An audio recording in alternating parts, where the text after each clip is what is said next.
Jasper, nice to see you again. Hey, David, man, really good to see you too. Hey, what are we going to talk about today?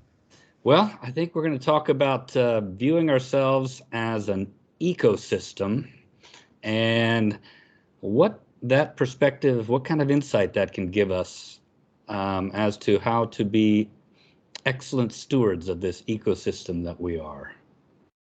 I think that's beautiful. That's really beautiful. Yeah. Yeah, this is something that I've been having some downloads about over the last couple of days.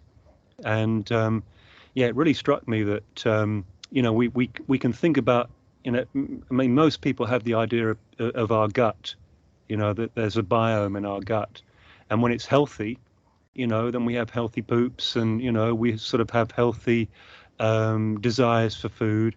And when it's unhealthy, when the biome is unhealthy, we can have gastritis or IBS, and we can, those bacteria and yeast that are in our gut that are not good for us, they can even start craving through us, bad foods, and creating painful emotions and unhealthy thoughts and all kinds of things. And so, yeah, I just started to have this feeling of like, wow, this whole idea of me, this whole experience of me, not just in my gut, but the whole thing, it's like an ecosystem.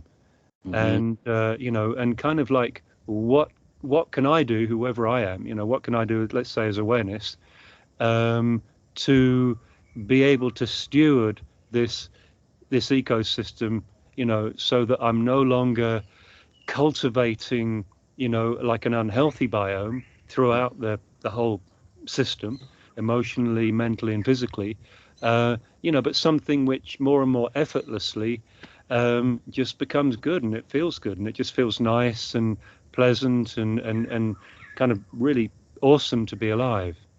Right.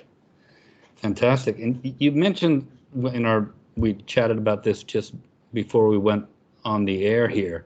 And you were talking about the development of this ecosystem from childhood up, and kind of the feeling of, if there's a kind of perfection to the ecosystem, there can be a perfection in our being.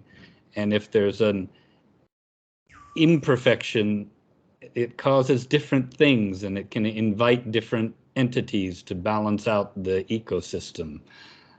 That was quite, talk a little bit about that. All right, okay. So, as babies, like all, let's say, like all animals, really, we're all born kind of pretty healthy. Everything's born like on all of the organs and the glands and everything else. There's kind of like an autopilot where everything is designed to complement everything else. And, so long as we get enough air and the right nutrition and sleep and all of those good things, everything basically just happens automatically. There's like there's no effort to it. Um, and so, it's like, okay, so what if that is like the default, is that we have good digestion, and we're kind of like we see as babies, we're kind of all googly and happy and innocent and nice, So, where does the shit start, and Mm-hmm. and why does the shit continue? And it seems like it happens again, coming back to this ecosystem idea, because when we're really young and we start to learn language from our parents, and we don't just learn language, but we start to learn what's right culturally. It's not, like little kids who walk around naked, right? And they don't have a second thought about it. But then then we start to learn, well, actually, it's not a good thing. You shouldn't walk around naked. That's wrong. That's bad. We might not be told it's bad, but we're just told don't do that. And you shouldn't poop there, and you shouldn't do this, and you shouldn't do that. you know and okay, a lot of it's good advice, but but we start to put these kind of compartments inside ourselves. And uh, although a lot of what we learn from our parents is kind of good, practical advice, we also learn a lot of cultural stuff that, okay, that kind of people are not good people, or that, those kinds of people, they're above you, and you should, and you should show respect to those kinds of people, or this kind of stuff, Yeah. And so as we start to learn this kind of this kind of input, is really not natural to be in this kind of internal environment where we're having to remember all of these like judgments which we have to remember to impose upon our undifferentiated sensory present experience. So in order to kind of like create this template which helps us to remember how to respond to this beautiful, innocent present experience, we have to start creating certain kinds of tensions inside of ourselves. It's like when a certain emotion comes up that wants to be naked or something like that, or sees a poor person or a person of color, or the president or something like that. It's like, well, all of a sudden I have to react in a certain way, and so an emotion will come up associated with that person. And rather than just see that emotion as like one with everything else and it just comes and it goes, a thought will almost instantaneously kind of come in and sort of say, right, okay, this is how I respond to the Queen or to the president or something like that. Mm-hmm. Okay, you get the idea? Yeah. Yeah, Totally. right. So we don't realize, that when we're really young, is we're basically internally, as certain emotions, which the emotions have like a feely thought association with aspects of our experience, that when we re-experience them, we're being conditional with that emotion. We're not just letting it come and letting it go. We're basically holding it in, or we're making it special, or we're making it bad. But that's kind of like a false thing. We're creating like a false world inside of us. And in Mm-hmm. order for that to happen, we have to change our internal landscape. We have to change our internal biology. And we're going to need to start changing the bacteria inside of us. It's going to come from like what we would call like a really, really healthy biome, not just in the gut, but in the brain. Because, throughout our body, we have bacteria, and when we have more bacteria in our bodies than human cells, right? That's pretty well known, so we're made up of bacteria, God bless them, and these guys, are pretty much like, we have made from an early age, when we didn't realize what we're doing, we institutionalized a certain kind of environment within ourselves to basically ensure that all of those judgments that our parents passed on to us, that those judgments would just become automatic. So that as we go through our lives, and pretty much our experience is still like it was when we were a baby. Bang, right now it's completely open, it's completely innocent, it's completely free, it's completely amazing, it's completely up to you how you approach it right now. But in your ecosystem, you, me, everybody else, without knowing it, of course, there's no blame here, but we have institutionalized a certain ecology within us. Mm-hmm. We've, and that means that, our subconscious mind has had to call upon certain parasites inside of us, and certain yeasts, and certain fungi, and certain bacteria, and certain maybe like, calcification of joints, and, and certain Mm-hmm. tensions here, and like tightness, and dryness is there, in order to kind of block the natural flow of the ecology. In order to hold the contortions in place. Exactly. Right. So what do we do? Well, I was also saying in a just when we were like talking about this before we went live, that the thing that like I really want to just bring this into the show, because it just, I don't know, it just sort of gives it like a human kind of element, but Yeah. like the thing for me that like initiated all of this is a couple of days ago I saw the movie by the Coen brothers, Hail Caesar. which I really recommend that everybody sees if you haven't seen it already. It's like the Coen brothers are just brilliant, you know, they're really great. And the main guy in this movie, Eddie Mannix, he's played by Josh Brolin, and he's this hard-bitten Hollywood fixer, you know, and he's got to go around, he's got to slap a few people, and he's got to, you know, he's working really hard, and he's, you know, he's really stressed out, and he's basically a really good guy, but he's got to be a hard ass at times, you know, and he's feeling a lot of guilt, and he's a Catholic, so he goes like regularly to confession, and one of the questions he asks of the priest, he said, because he's got a really big decision to make, you know, and he says to the priest, he doesn't give him like the whole background, but he says, look, you know, when you're being offered a choice which seems really easy, like really, really easy, and like everything's just taking care of you and people really want you to do it, and it's just, you know, it seems like, why wouldn't you do that? And that's one side, and there's another side, and it just seems really hard, and it's a real struggle, but you just feel within yourself, it just feels right. It just feels, there's something, it just feels right, even though it's a real struggle. And this Eddie, just like, he goes to too many confessions. It's like he's going almost every day because he's really, he's suffering. He really wants an answer, you know, and the priest just keeps giving him more Hail Marys.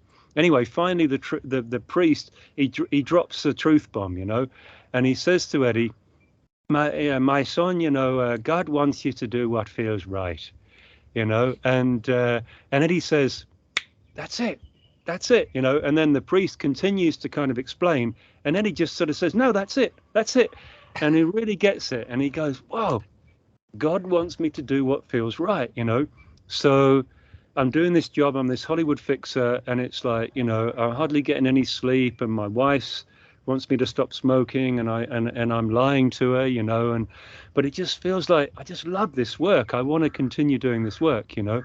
So anyways, he's at peace after this. And I don't know, it opened up something inside of me, and I, you know, I meditate a lot, and it's just my life's work as a really sensitive man, a really sensitive human being. He was also in the army when I was younger, and you know, is not a wimp, but is also very sensitive, you know. So it's like this kind of two very, very, you know, opposite sides of me. One side that says, for fuck's sake, man up. And the other side that says, oh, you know, fuck, you know, just chill out, man, you know. And it's like, so it was like, fuck, you know, I really want to do what feels right. And I've been doing it all of these years anyway, I feel, with my spiritual practice. But it opened up this idea that inside of me, there really is this kind of ecosystem, you know, that as I've described, you know, and that what is it like, you know, what feels right in this ecosystem? And let's say until I had this realization, what felt right was wanting to really heal like a long-term physical condition. I really wanted to heal that. And I was like, and I was also aware that like, there's really nothing to do. You should just relax. But then there was something in my own nature, my own masculine kind of, you know, the part of me that was a soldier and just wants to kill the heck out of it and, you know, and be the hero, you know, that, you know, I wanted to be responsible for healing myself, you know. And I kind of realized as I'm accepting as the soldier part of me, I suppose, is accepting the sensitive part of me and realizing it has a great deal of value, that like, wow, cool, you know, okay, these guys are starting to accept each other. What feels right is no longer like really wanting to heal this condition. It's like I've been doing it for years and years and years, and it hasn't really worked, you know. So in a way, what feels right is feeling the pain of it and feeling the effects of it. And while I'm feeling that, which I've been doing anyway, and like really going into it and loving it and, you know, and smiling inside of it, but is feeling that and like really unconditionally, even more, like being aware of the sounds and being aware of the light and being aware of the rest of the sensation of my body. And in my own experience, when I did that, it was like, you know, it was kind of like my body was just, my subconscious was just saying, yes, that's it, that's it. So I suppose it was more a confirmation of, you know, what, you know, Jesus said, I can of mine own self do nothing, my Father doeth the works. And, you know, there's kind of like nothing to do, you know, but in a way there is. So what do we do then? You know, if there's nothing to do, what do we do? You know, and well, we're present, you know, we're somehow, there is nothing to do, but we're here in a really positive way. We're here in a really present kind of like, fuck yeah, kind of way. You know, it's like, yes to this pain, yes to this light, yes to this sound, yes to this feeling on the other side of my body, yes to the whole fucking thing right now. And you know, and it seems to me that to the extent that we're able to do that, particularly in the presence of something like physical pain or emotional pain, when we can hold that open space, that open, loving awareness, we literally start to dissolve the ecosystem which we have implemented in the past. Okay, so that ecosystem that I've implemented in the past, which is, you know, causing physical pain and emotions and everything else, that, you know, it took me a long time to implement that ecosystem. It's really on autopilot now, even though it's not, let's say, really me, you know, but it's like it doesn't want to die. It's like you know, it's like an experiment that I have given so much of my awareness to, that it's kind of like my creation, you know, and you know, and it's going to do its best to keep running, you know. So it's going to, you know, as I like no longer am going to feed it, it's going to test the fuck out of me. Of course it is. And it's going to test the fuck out of you listeners, and, you know, and all of us, you know. But if we want to break it, and I say that with, you know, just as a word, you know, I don't mean break it as in like, you know, nuke it or anything, but if we want to like pattern interrupt, the only way that we're going to do it is by 100% being aware of it, and being aware of the emotional and the mental, like I mean, in my experience, the physical sensation, and then the emotional reaction to that, and then the mental reaction to the emotion. We got to be aware of that whole thing, which is a big thing in and of itself, at one and the same time, with the unconditional sensory input of our present experience.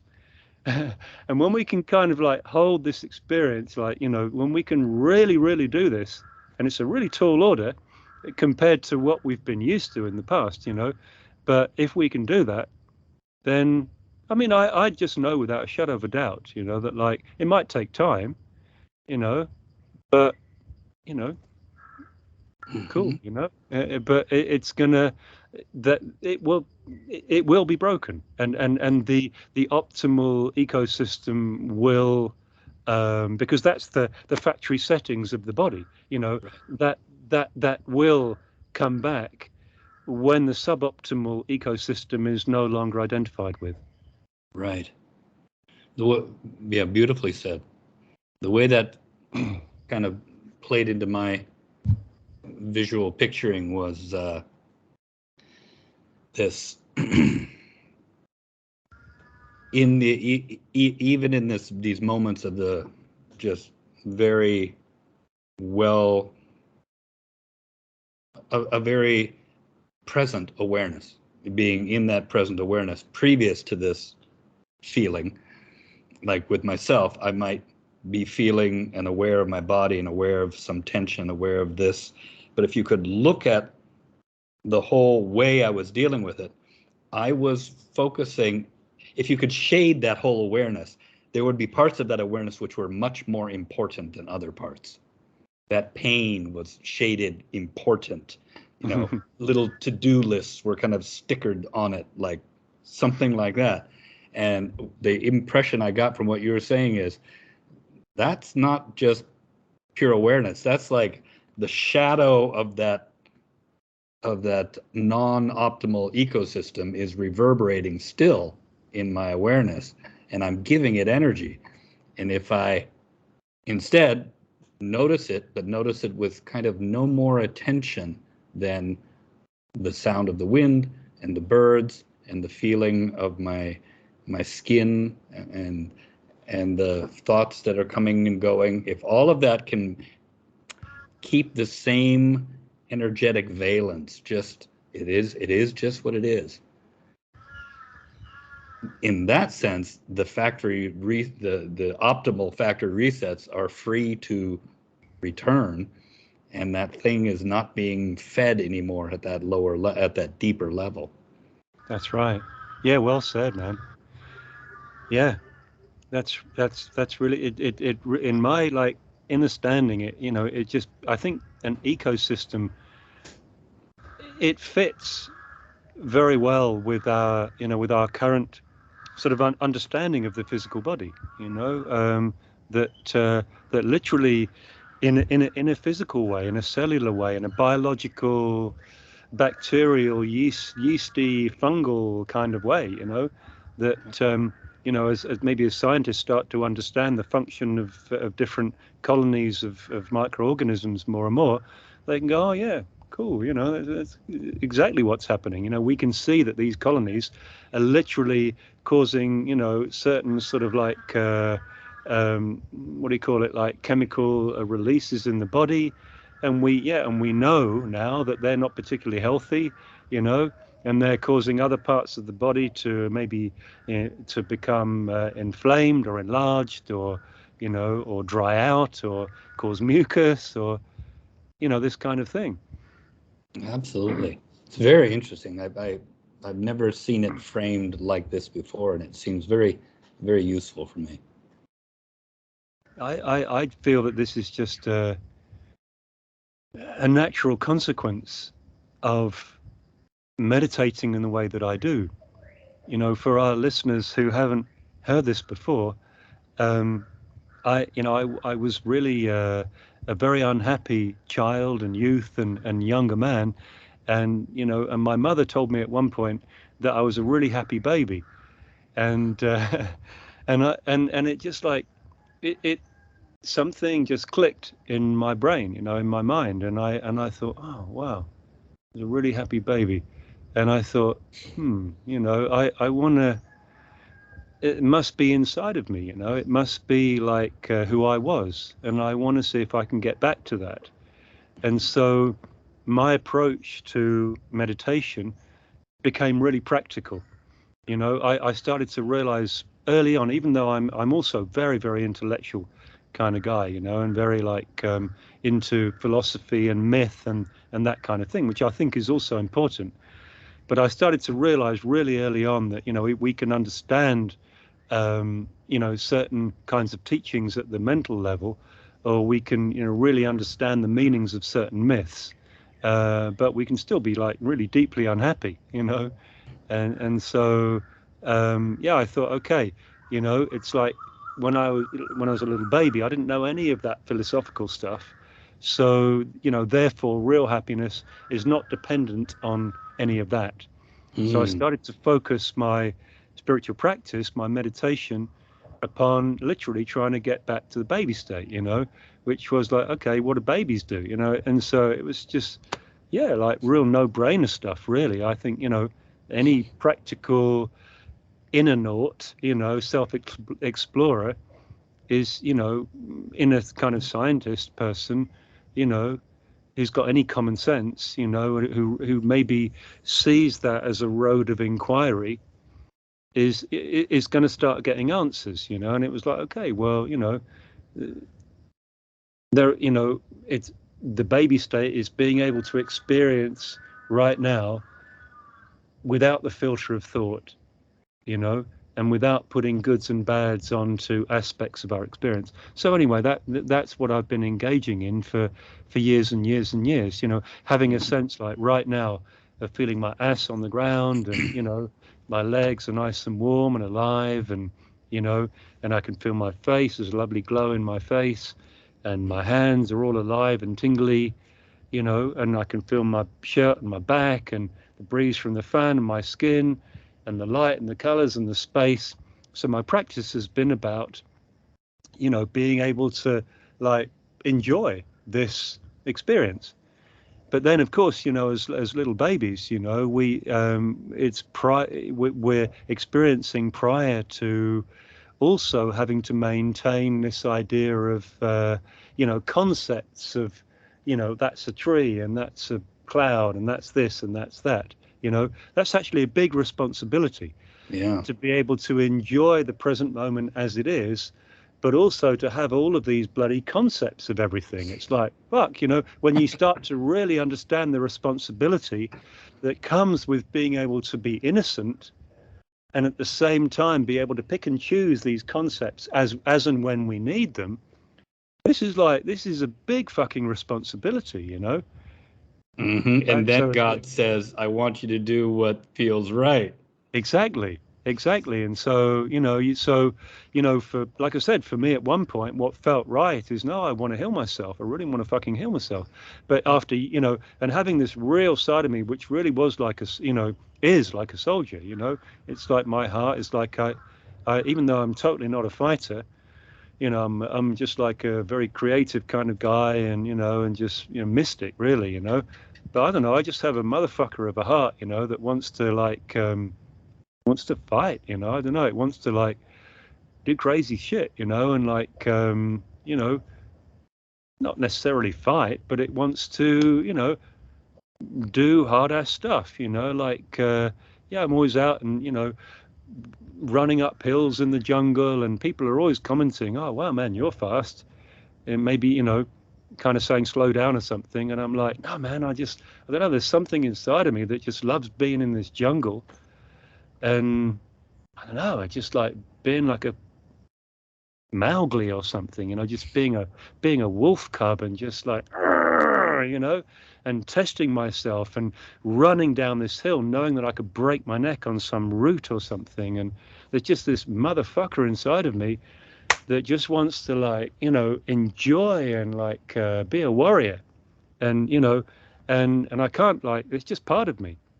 And in the past, you know, it was confrontational, and it was like, okay, I've got this physical pain and I want to kill that pain, I want to be responsible for, like, killing it, even if I kill it with love, you know Right. what I mean, right? I Right. want to focus on it, and I just want to love it out of existence, and it didn't work. So eventually didn't feel right, and what And started to, maybe yeah. something of a different caliber it would have worked on. Maybe that is the right approach for many things Yeah. up to a point. But for some things, when it doesn't, when you do that, loving something and giving it our loving attention and all that seems like a very good thing. And very often I think that will heal a lot of stuff. Well, I think it does, but I feel that, like, Right. But it, not it, everything.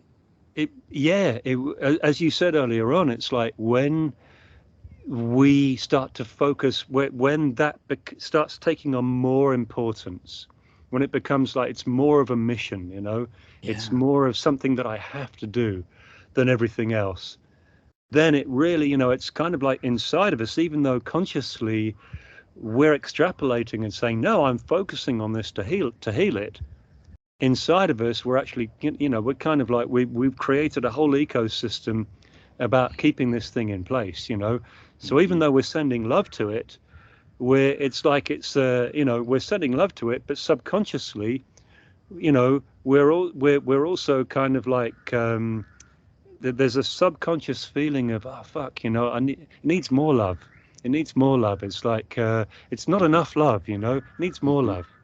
Or there's anger that comes up, or frustration, or something else, Yeah. and Yeah. it's Exactly.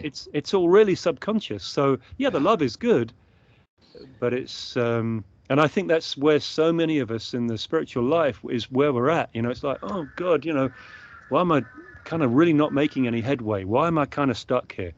And Yes. it's, we're kind of doing all the right stuff, but we don't realize that, we're just not open enough. We're not aware of whatever we're trying to work on. And yeah, we can send it love, but don't just send it love. I mean, send like the, the the hairs on your leg, which the fan is moving, send them love too, send everything love.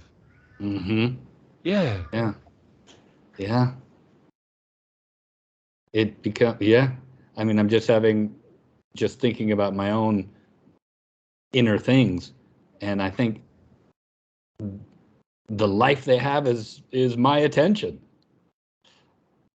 And if I, neutralize that attention, just make it neutral, just like it's neutral.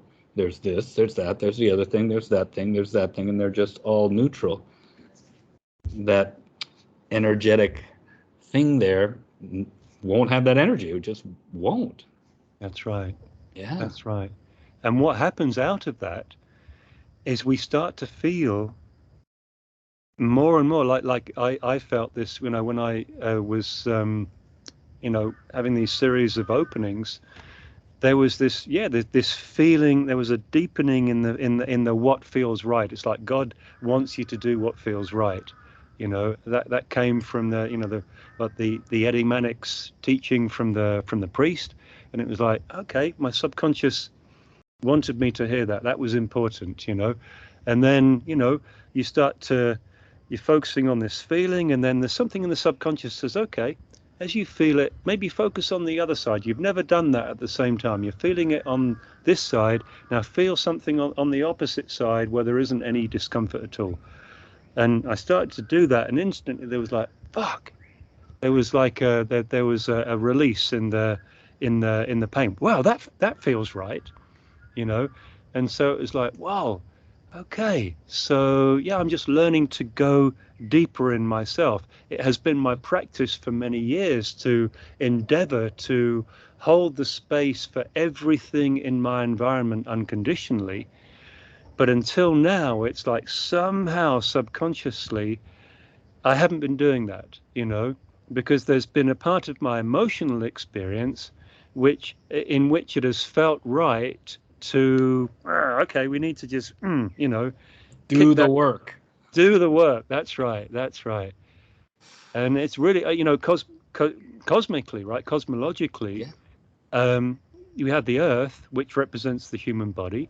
Then you have the moon, which is the emotional body, and then you have the sun, which is the conscious mind, and the rational mind. And it's really like, it's kind of interesting that the moon would also be like the subconscious.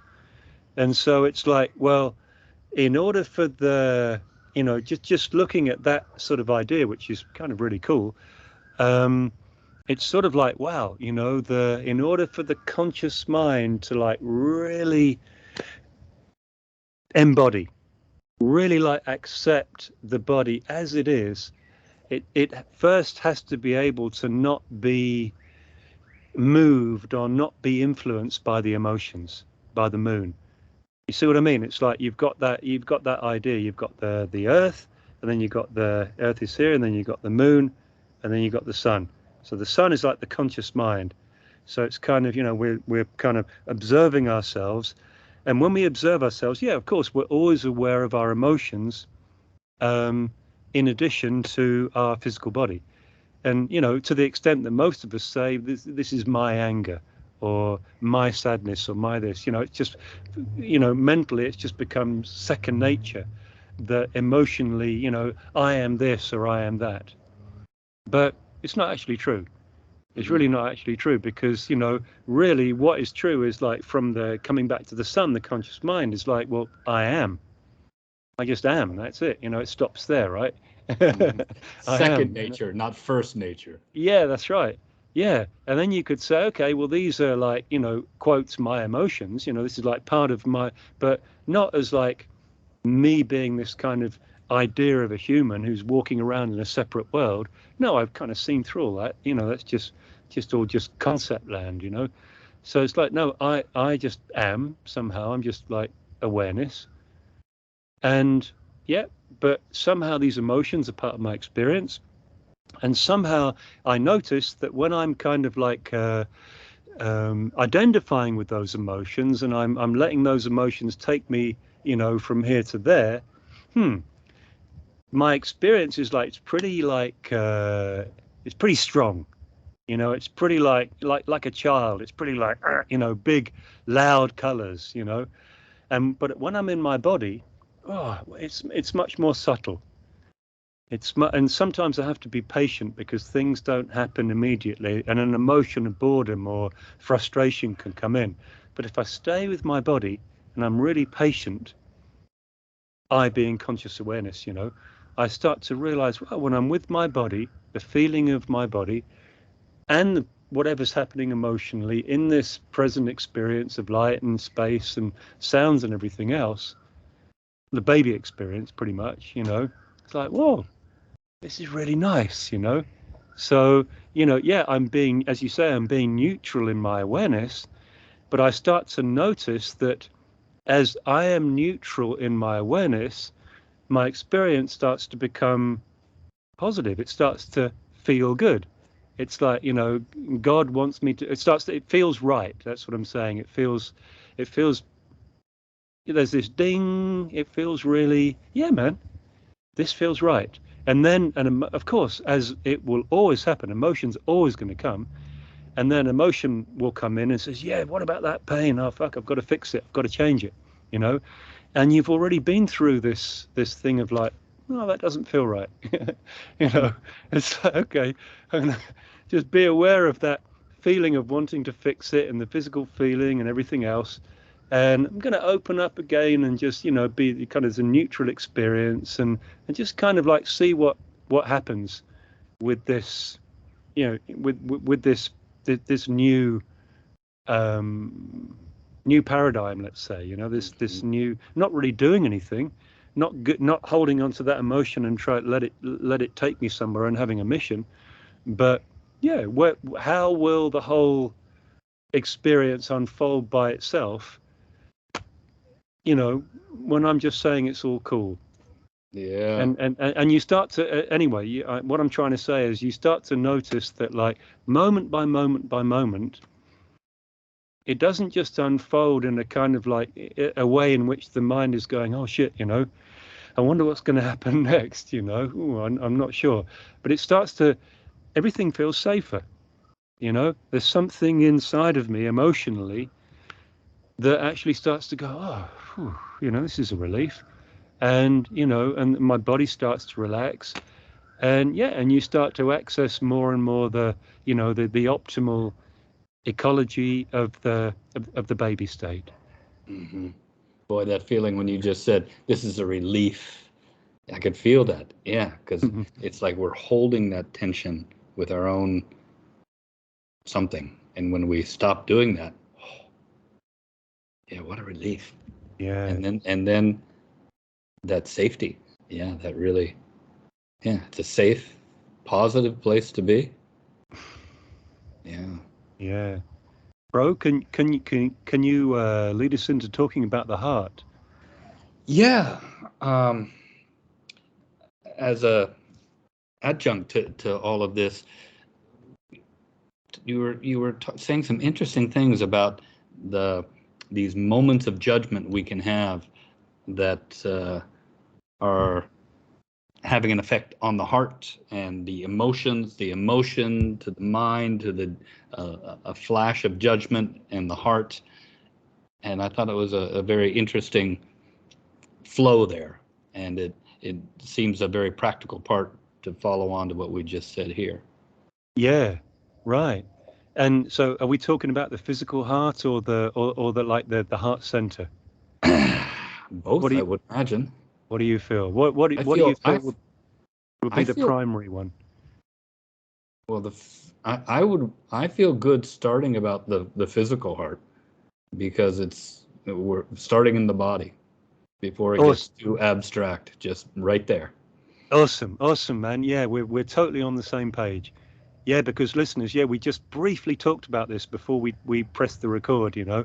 So it's so nice that, you know, when when David and I are on, like really on the same page. Yeah, we're totally talking about the physical heart here. I feel that really the physical heart comes first. You know, we're often in spiritual land, you know, we talk about the heart center, the heart chakra, and I think that, you know, when we're focusing on these more like I don't know, potentially sort of like ephemeral kinds of phenomena, then yeah, we're not embodied enough. We're not making it real enough. And in the last couple of days, I noticed something that I'd noticed before, but like really, like just it became much stronger. And it was that I started to notice that like you can, if you're present enough in your body, you can actually feel in your physical heart. You can feel on the left side of your chest, right at, in the location of your physical heart. You can feel a tightening. Which actually sort of initiates an opinion. So when we start getting opinionated about one thing or another, if you've already gone into that opinion, if you start feeling to your physical heart, and if you're like present enough and you're conscious enough, you're going to be able to feel, oh wow, I can feel it. I can actually feel it's like, yeah, there is some kind of like say blockage or some kind of Tightening. a tightening in the physical heart, because the physical heart is look, I don't know if I'm right or wrong about this. I'm not talking about like commonly received wisdom or knowledge. I'm only talking about my own Jasper experience here. But all I can say from my own experience is that my heart is not a pump. It's not like it's not pumping my blood around my body. It's like, I know that's kind of happening a bit like tree sap, and fluids in like the tree, right, gets water from the ground. I mean, tree doesn't have a heart. How does that water from the ground get up into the top branches? There's some kind of magic going on. There's some sort of pushing and pulling in the capillaries, in the veins and the arteries, which is at every moment, or every location of the veins and the arteries is causing the flow. In Jasper's experience, anyway, I can't talk about anybody else's, right? But so anyway, in Jasper's experience, the heart is like a regulator.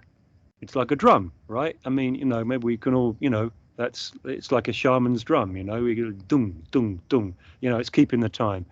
But it's not just keeping the time, but it's more importantly, it's regulating the flow of blood around the body. And the body, the blood, right? It's bringing oxygen around the body, and it's bringing like depleted oxygen back to the heart where it's reoxygenated, but it's also taking nutrition, right, around the body, and loads of other things that just as an ordinary layman I don't know about, but I know that the blood is doing some amazing work as it goes round. So emotionally, let's say that the heart just also, like with the digestive system and with other areas of our body, they don't just have physical functions. It's like with our digestive system, we don't just digest our food, but we digest our emotions, right? We digest our thoughts. We digest a good book. We digest a good movie, It's like this is happening through the process of digestion, but on a different level from the one which digests our physical food. Okay, so our emotions in our body, our emotions are a bit like, in the old alchemical sense, they're sort of like lead, or like a sort of a base metal, and it's the heart's function to bless these emotions, to kind of just allow them to be as they are without any kind of like a judgment. And whether it's anger or doubt or jealousy or whatever it is, greed, doesn't matter. When the heart is open, when the regulation of the heart is not constricted, because of cultural ideas that we've taken on, and we see something and we learn like automatically that's not right, and so the heart it closes off around that emotion.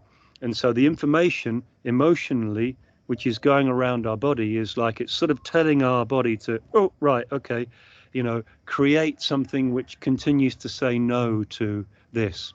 or to that, Mm-hmm. you know, and to reinforce that.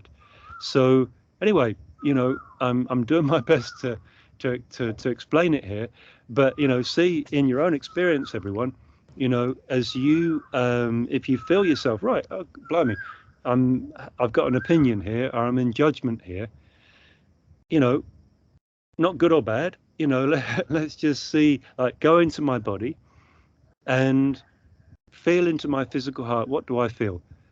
And you might not feel anything to start with if you haven't, like, you know, practiced and going inside.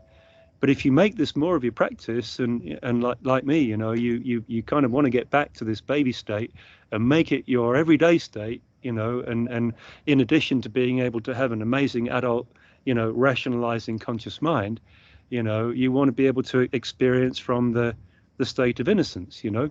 So yeah, you know, you're going to have to be able to make friends with yourself and feel yourself from the inside. So, you know, David, how do Mm-hmm. you feel? Is this something you feel that you could, if you have an opinion or a judgment about something, do you feel that you'd be able to sense that there's you know, like a physical, like we're talking about a physical Mm-hmm. slight tightness in your heart? Could you feel that? I can feel a tightness. I can definitely feel a tightness and a closedness. I can feel, um, I kind of feel like my world just sort of tightens, like a, instead of being open, it's like bonk. And it's centered some. I haven't traced it back quickly enough to actually feel it happening first in my heart. I feel it kind of in my sensibilities or something about my perceptive, almost like if, you know, if someone throws something at you, there's a reaction, and there's a tightness that immediately occurs. And yeah, and I think this fits a lot because I think some of these opinions, these judgments, like you were saying before about our ecosystem, they're just built into my ecosystem. So this judgment flashes at me before I've really, you know, decided to make a judgment on this thing. I see something that's already, it's just a habit.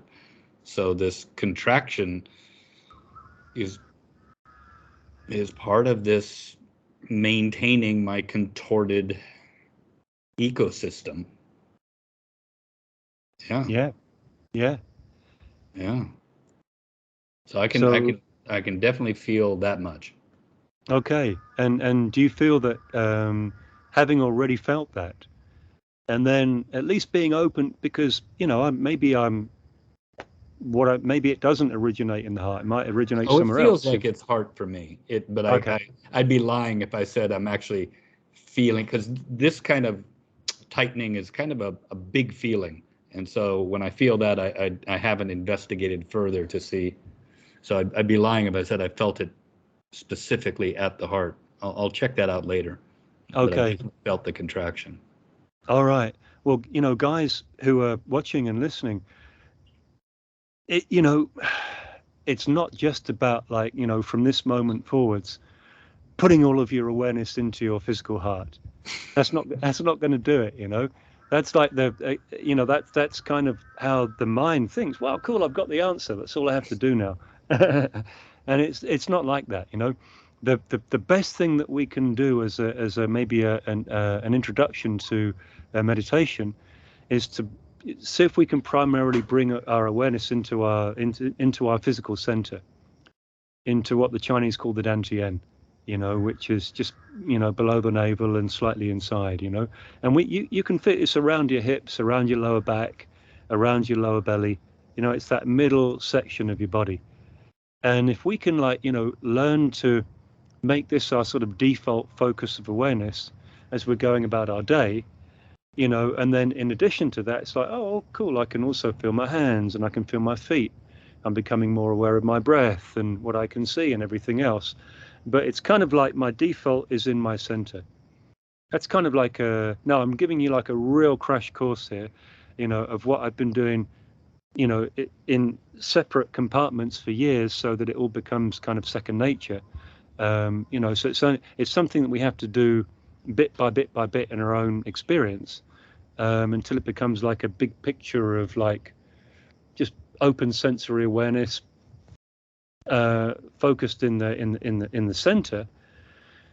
If we can make that our kind of general practice, but from that place, we're also aware of, because we're more aware in general of our internal sensory experience, we start to become, well, I can really feel the tingliness in my hands. I can feel the glow of health in my face. I can feel the feeling in my feet and my soles. But from, in addition to this, when an opinion comes, when a judgment comes, and the old ecosystem kicks in and tries to reassert itself, we also start to become aware of, like, well, I can particularly feel this kind of tightness, not just as you say, David, because it's like it's a closed down in the whole general awareness. That's Yes. what it is. But you go, whoa, man, it seems like it's kind of like where it's like it's first of all coming into existence in my physical heart. Mm-hmm. Yeah. Yeah. Okay. Yeah. Cool. So what else can we talk about? Yeah, man. So what do we do with that as we're noticing it? I mean, for me, when I have noticed that, I have tried to make a note, a little bit of understanding of what the trigger was, what's the structure of that suboptimal ecosystem. What is it that I saw? Why did that judgment come like that? And I try to just breathe into it and let it go, and be aware of that. Yeah. When I feel that tightening, to, like, okay, what happened there? So any deeper level practice I could apply at those moments when I feel it? I would say come back to that. What's working for me right now is to come back to that truth bomb that Eddie Mannix got in Hail Caesar. It's like, what feels right? Yeah. What feels right at this moment? And it's like, wow, okay. So, yeah, I've realized already in my own experience that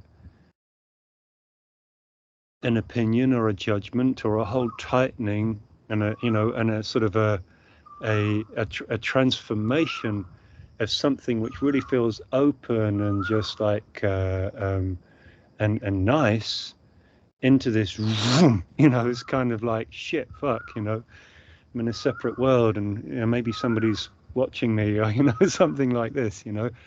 And, okay, I'm being a bit dramatic there, but you know what I mean, right? It's like you go Yeah. from being, just, you don't have those kinds of feelings, and all of a sudden it's like, oh shit, here I am, so yeah, and realizing, okay, so I've already seen that when I start to have that kind of opinion or that judgment or that sense of separation, in my own experience, the first physical cause of that is a tightening in my heart.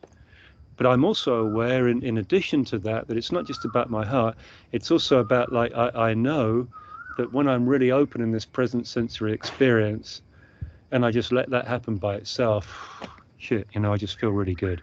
So what feels right, knowing all of that stuff, what feels right now for me, if I feel this contraction, is again, just, opening up to this full sensory experience, feeling my heart, feeling the contraction, and just, having an awareness of that contraction, but absolutely unconditionally within the fullness of this experience. Right. Back to that. You know what I mean? It's like, and I can just feel it. It's like, oh, Mm-hmm. cool. That's it, Yeah. man. That's it, Right. So, like, what feels right? It's like, it's like that. You see the wisdom in what that priest said to Eddie. God wants you to do what feels right. It's like God is not telling you what to do. Mhm. That's what we all want, the answers, right? It's like, oh, how can God let all these terrible things happen, you know? Well, God wants you to do what feels right. That's it, you know? So you have to find out for yourself what feels right. You have to really find it out, you know? And once you really, really find out what feels right, you realize, oh, shit, that's what God wanted for me all along. Right. Yeah. Right. Right. And it's not about, God didn't say, figure out what, No, rationally think about what, didn't say that. no, didn't say that. Didn't say that. Just like he said, you know, when, like Jesus was, you know, sending out the disciples, and didn't he say something like, and ye shall know them by their works, not Mm-hmm. ye shall know them by their words. Yeah. Yeah. Yeah, you know, Yeah. yeah, yeah, Yeah. And your focus come back to the body. The yeah, body should feel good and open and kind and free and joyful. yeah, And yeah, not about a should, but like that is our prime state, yeah. unless we're messing with it. That's it, man. Yeah. And we ultimately have the responsibility to to maintain it in whichever way that makes us feel good, you know. Mm-hmm. Yeah, Yeah. And we will make some mistakes along the way, most likely, and that's just new fodder for understanding what makes us feel good. it does. Yeah. There's one thing I'd like to bring to this show just before we close, and that's this idea of like, wow, you know, going all the way back to being this little baby or even this very young child, you know, uh, who is just really, really innocent. And you gave a really good example one time of like of having this idea of this really, really innocent child, just really, really innocent, and then this kind of like, you know, this wise or experienced part of yourself says, yeah, it's not going to last though. Yeah. Right? And it's Yeah. like, yeah, you know, And when I saw that kid, I felt a little bit tight. I felt a little tightness, like, whoa. Yeah, I was jealous of the kid, maybe. right? Yeah. Yeah. Yeah, there's like the ecosystem that, you know, that I've, you know, kind of got running is like, don't like that kid, you know. Yeah. There you go. There you go. Right. I had an ecosystem reaction. Cool. Right. You know, so like going all the way back to being this kid who was like that, what did we need at that time to like keep being like that, you know, Mm. especially as a little boy?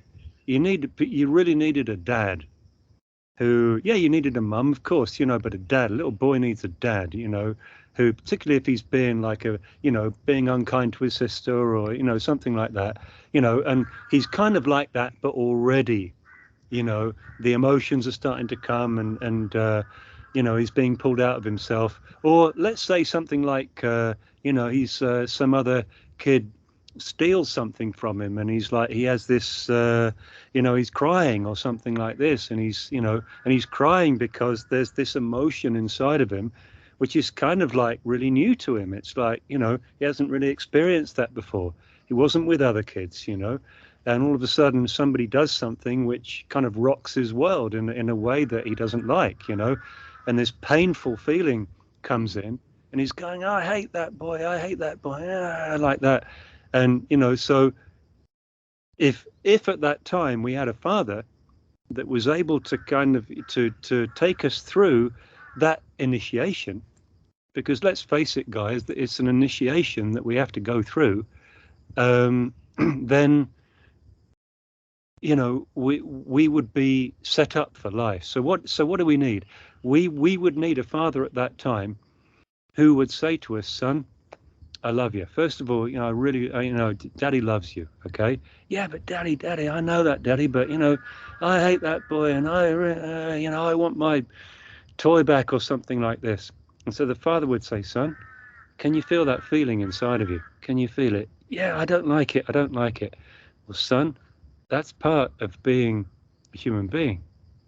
That's part of being like daddy and like mummy and like, you know, like me. And the kid's like, wow, okay.